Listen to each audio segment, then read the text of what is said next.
Perkenalkan, saya Razi Raihan Putra, jurusan Arsitektur, NIM 12124144. Saya Afika Rahmati Zauma dari jurusan Arsitektur dengan NIM 121240147.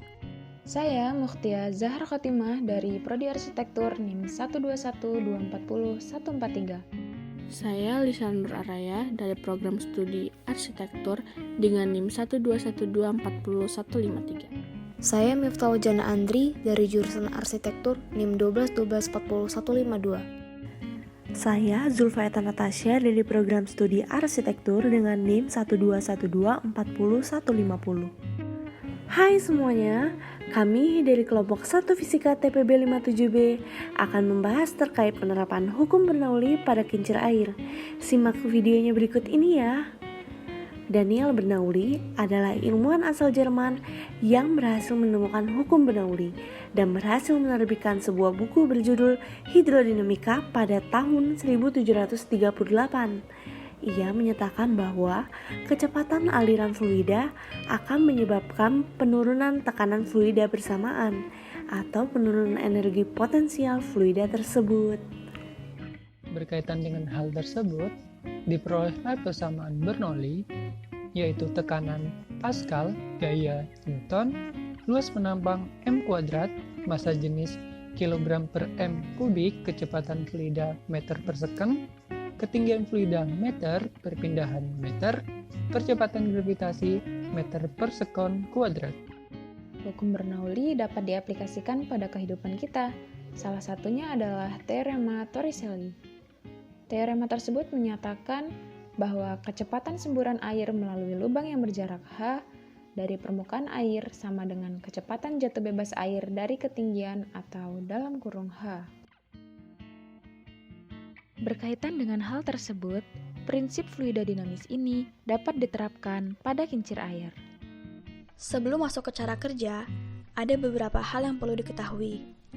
Pertama, untuk selang pendek yang menghadap langsung ke arah kincir air disebut selang output, sedangkan selang panjang yang berada di belakang kaleng disebut selang input. Cara kerja kincir air ini adalah dengan cara memasukkan air ke dalam kaleng yang berperan sebagai penampung air sementara. Namun sebelum itu, pastikan selang output tersumbat, agar saat kita memasukkan air ke dalam kaleng, air itu tidak keluar dari selang output dan tertampung di dalam kaleng penampung.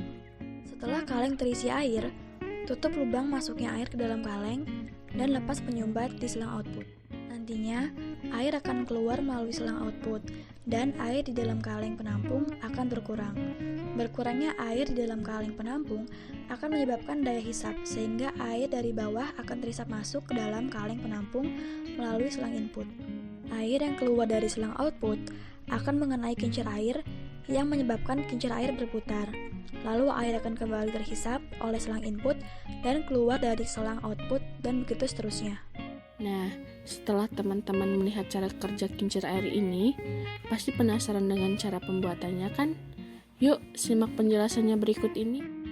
Bahan yang diperlukan untuk pembuatan kincir air yaitu ada gunting, stik es krim, tusuk gigi, selang, kaleng bekas, dan juga lem tembak. Cara membuatnya, kalian simak video ini ya.